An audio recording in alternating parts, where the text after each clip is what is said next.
ఈ స్వామి పాదములు బ్రహ్మ కడుగగా విష్ణు కుండమే ప్రభవించి ఇట స్నానము చేసిన జన్మధన్యమే కర్మ విమోచనమే.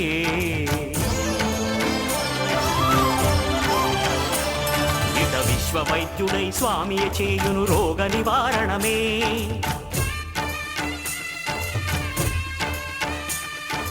చిత్తము దేహము సత్వముగా నగు బెత్తము తాగగనే. భోగ భాగ్యాలు దీర్ఘాయు వసగేను గిరి ప్రదక్షిణం.